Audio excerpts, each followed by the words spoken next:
Fala jovens, beleza? Vim aqui então resolver umas questõezinhas da OBA com vocês dos anos 2018 e 2019.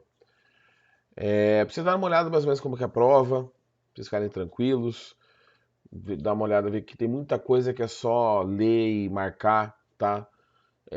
Tem alguns tipos de questões que aparecem que o enunciado traz uma equação, traz os dados e pede para vocês resolverem. Eu vou tentar evitar essas. Vou tentar focar naquelas que falam um pouco mais de física mesmo, do que vocês estudam no ensino médio, daquelas que falam mais sobre conhecimentos históricos sobre astronomia ou, né, alguns conhecimentos gerais assim sobre astronomia. Então eu vou focar mais nessas que eu acho que vai dar uma ajudadinha aí para alguns de vocês. Lembrando que não quer dizer que vai ser isso que vai cair na prova. Essas aqui são só para vocês verem mais ou menos o que é cobrado, tá? Então eu vou aqui começar com a primeira questão. As leis de Kepler são as 3 leis do movimento planetário definidas por Johannes Kepler, um matemático e astrônomo alemão. Kepler estudou as observações colhidas por mais de 20 anos pelo astrônomo Tycho Brahe e descobriu por volta de 1605 que os planetas seguiam as 3 leis matemáticas. A primeira lei das órbitas, diz que a órbita de cada planeta é uma elipse e o Sol está um dos focos. Todo mundo que se inscreveu aqui no OBA do colégio já viu essa lei no primeiro ano, tá? Alguns no nono ano comigo. Então, as 3 leis, né? A segunda lei afirma que a reta que une os planetas varre áreas iguais em tempos iguais. Então, cada distância dessa aí, cada tempo que passa aqui, né? Por exemplo, de um mês, cada área formada ali é a mesma. Na prática, a velocidade da Terra muda. Quanto mais próximo do periélio, perto do Sol, maior a velocidade, mais afastado, longe do Sol, menor a velocidade. Você consegue perceber isso pelo tamanho aqui, ó, que até a distância que a Terra anda de dezembro para janeiro e quanto que ela anda de julho para agosto, tá? Perto do Sol, a velocidade é maior. E por fim, a terceira lei harmônica relaciona o quadrado do período orbital dos planetas diretamente com o cubo da distância média. Que existe um padrão, se você pegar o tempo de órbita e elevar ao quadrado, dividir pelo raio, a distância média do planeta até o Sol ao cubo, você vai achar um padrão, um número aproximado aí para todos os corpos. Vamos lá. Primeira, entre março e abril, a velocidade orbital da Terra é maior que entre maio e junho. Entre março e abril, a velocidade é maior do que entre maio e junho, sim, tá? Porque a velocidade da Terra é máxima em janeiro. Ela vai diminuindo até julho e de julho para frente ela começa a aumentar novamente. Então, sim. Em fevereiro, a velocidade orbital da Terra está aumentando? Não. Em fevereiro, a Terra já passou por janeiro, que é a velocidade máxima, e começa a diminuir. Ela está rápida ainda, mas ela começa a diminuir essa velocidade. Terceira, a força da gravidade do Sol é a mesma para todos os pontos da órbita? Não, porque se a distância está mudando, a força gravitacional acaba mudando também. Pela terceira lei de Kepler, podemos afirmar que em julho a velocidade orbital da Terra é menor. Pegadinha. Tá errado. Não é pela terceira lei, é pela segunda lei de Kepler. Tá? A terceira lei ela faz uma aproximação da órbita como um todo para os corpos celestes. E por fim, pela segunda lei de Kepler, podemos afirmar que em janeiro a velocidade da Terra é maior? Sim. É a segunda lei de Kepler que trata dessas relações de velocidade. Tá? Então vamos para a próxima aqui. Bem, pronto. Apollo 11 pousou no Mar da Tranquilidade em 20 de julho de 69, transformando Neil Armstrong no primeiro homem a pisar na Lua. A imagem ao lado traz o nome de alguns mares e crateras famosos, em um local de pouso das missões Apollo 11 a 17, várias vezes para a Lua, e lógico, o mar aqui não é mar de verdade, não é só o nome. Os engenheiros e cientistas da NASA estabeleceram que o pouso da Apollo 11 deveria acontecer pouco depois de o Sol ter nascido no local escolhido, que é o Mar da Tranquilidade. Baseado no que você acabou de ler, faça um X debaixo da imagem que apresenta a fase da Lua no dia do pouso da Apollo 11. O local do pouso está marcado em todas as imagens com círculo branco. Aqui só fazer um adendo que está invertida a imagem, tá? Eu coloquei cores invertidas. Então o pontinho preto onde que ela pousou, a parte clara que você está vendo da Lua, na verdade é a parte escura. Então a nossa resposta seria essa. Porque aqui eu tenho uma separação em que aqui está escuro e aqui tem luz. Então, tá nascendo, vamos dizer assim, o dia lunar, tá? Acabou de nascer aqui, tá ficando claro, então está nascendo esse dia lunar. Então, a resposta seria marcar. É claro que como vocês vão fazer a versão online, talvez o jeito de responder a questão mude, não dê para marcar um xizinho, mas é isso aí. Continuando, a necessidade de que o Sol estivesse em um ângulo específico no dia do pouso Apollo 11 era restritiva, limitando a data de lançamento da missão. Se ela ocorresse na data prevista, a NASA deveria esperar pela próxima oportunidade para lançar a missão. Sendo assim, assinale a alternativa correta. A NASA poderia lançar a missão Apollo 11. O que acontece? Depende da fase da Lua. E a fase da Lua vai variar do quê? De mês para mês, tá? Então, se vai variar de mês para mês, você tem um intervalo pequeno, que acontece a cada mês. Então, um intervalo de 1 ou 2 dias de cada mês. Como a fase da Lua é mais ou menos nesse intervalo de tempo que a gente tem, mais ou menos de um mês, é nesse intervalo de tempo que a gente tem o, o espaço para mandar meu Deus, a nave para lá, tá? Não fica muito tempo com aquela fase, com aquela especificidade da luz estar iluminando ali ou não, tá bom? Vamos seguindo aqui.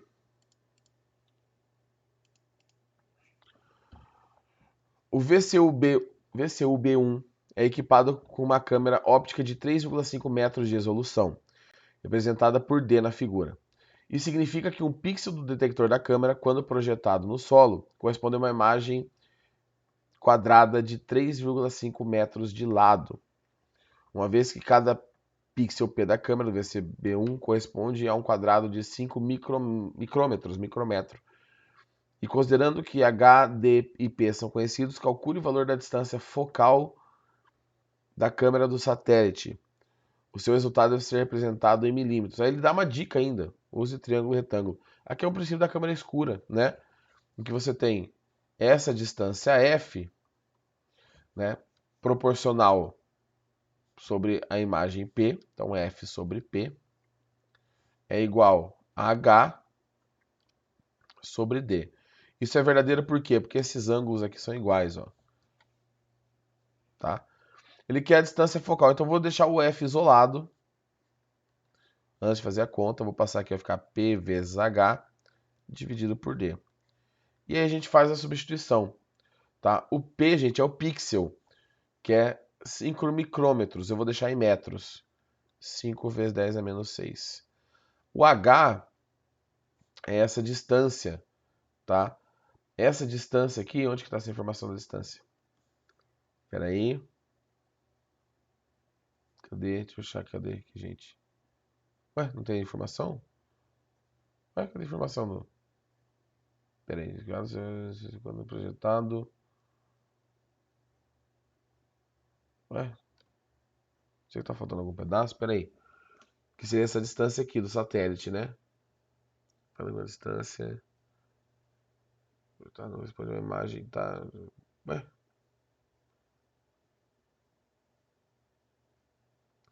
Eu acho que eu cortei alguma informação do texto para eu colocar aqui, tá? Que é essa distância H, né?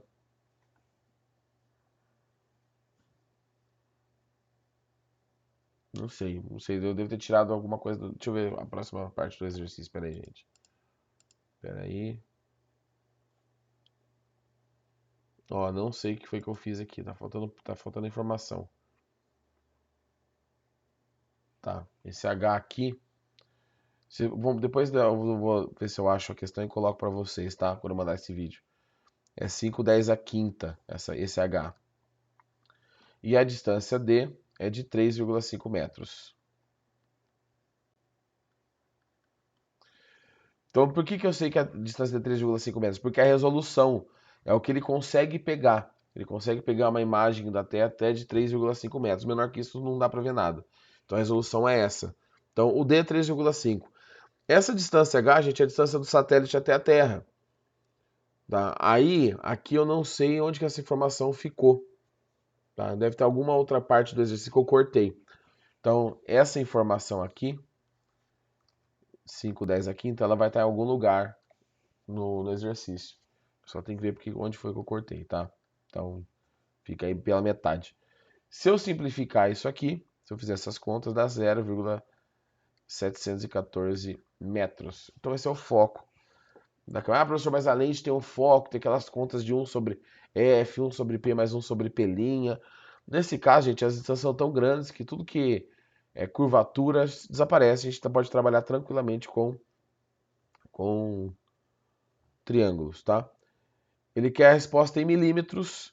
Então, se eu quiser em milímetros, eu vou multiplicar essa distância aqui por 1000, dá 714 milímetros, tá? Então, tem alguma coisa ali que está faltando no enunciado, certo? Vamos para a próxima aqui. É a continuação desse exercício, por sinal. De modo simplificado, a distância focal da câmera F apresenta o caminho que os raios de luz percorrem entre o espelho primário e o detector da câmera. Contudo, conforme a figura, a maior dimensão do VCUB1 é de 300 milímetros, que é inferior ao valor de F obtido na questão anterior. Para resolver esse problema, alguém se lembrou do telescópio refletor de Isaac Newton, que ele apresentou à sociedade inglesa em 1671. Newton fez um uso de conjuntos de espelhos internos. Ao refletir sucessivamente os raios de luz capturados, fazem F se tornar maior do que a dimensão do tubo do telescópio. Ou seja, você consegue aumentar o foco geral, em vez da luz vir em linha reta e chegar no fundo, você faz ele ficar refletindo, tá? E essa distância acaba sendo compensada, que é o que está formando ali na imagem embaixo. Na figura, a linha cheia apresenta o raio de luz que foi capturado pelo espelho primário da câmera, enquanto as linhas pontilhadas apresentam esse mesmo raio sucessivamente refletido pelos demais espelhos internos da câmera do satélite. Então ele chega ali, essa linha cheia, e começa a bater até chegar no detector. Tá? Baseado na figura e nesta equação, que é a soma das distâncias, né?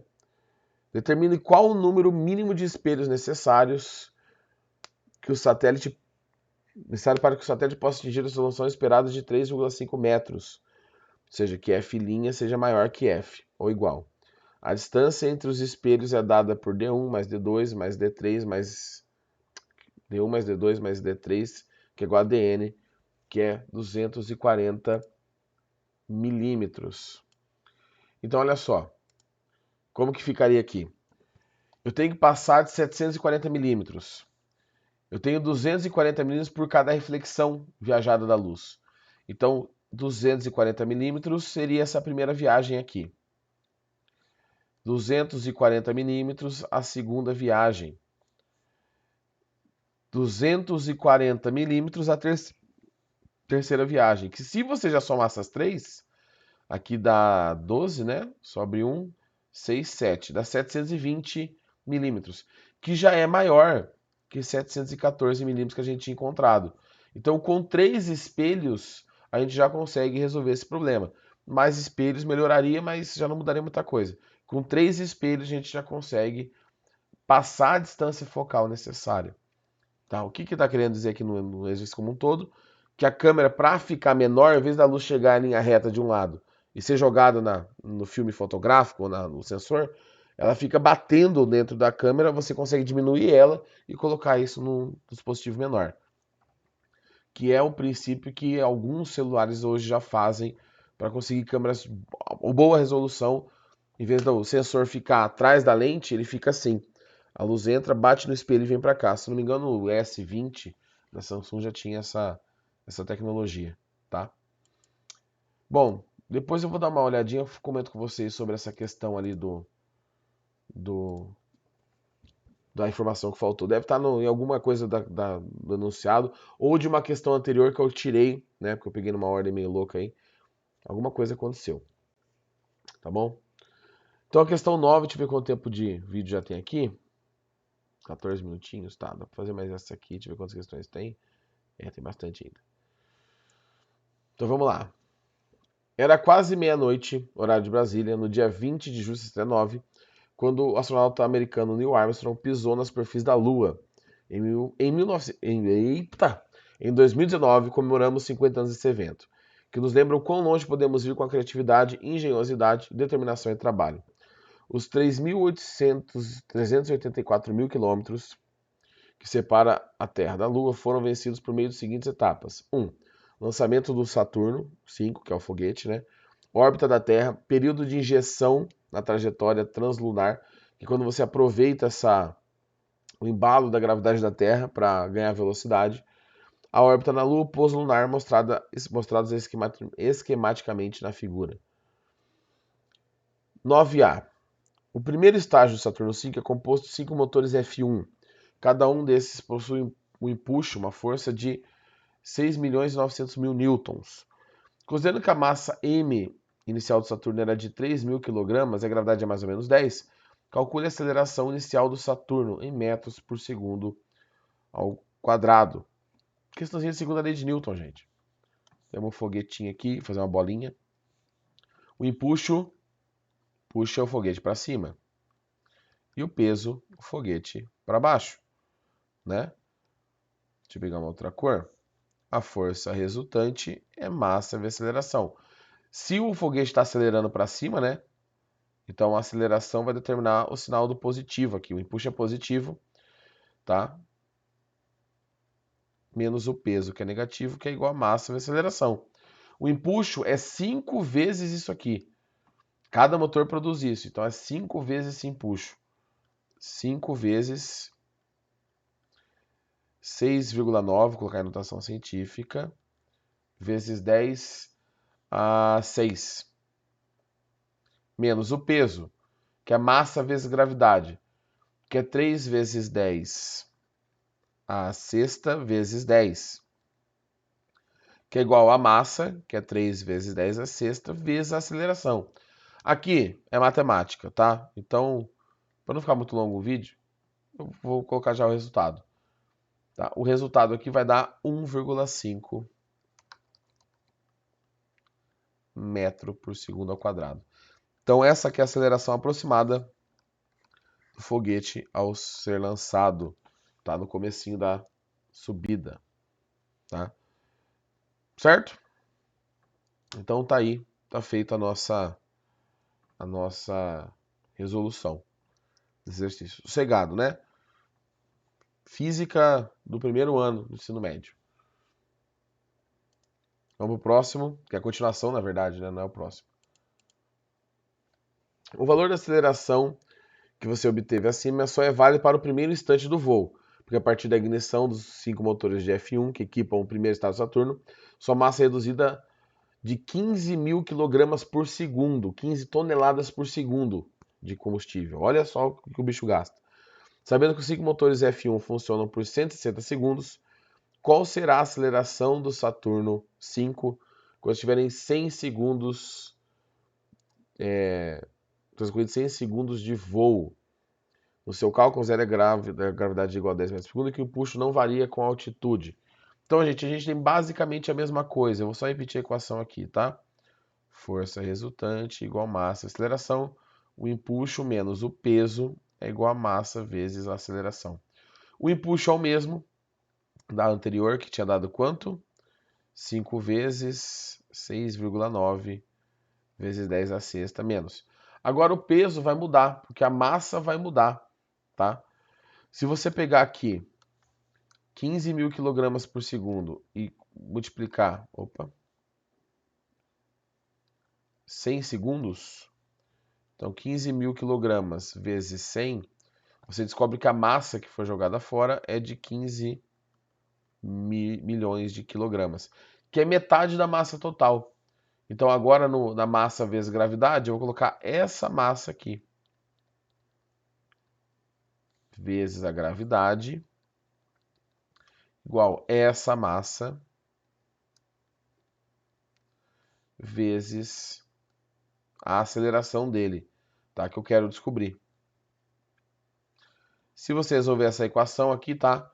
Eu não vou resolver ela, dá mais ou menos 13 metros por segundo ao quadrado. Certo?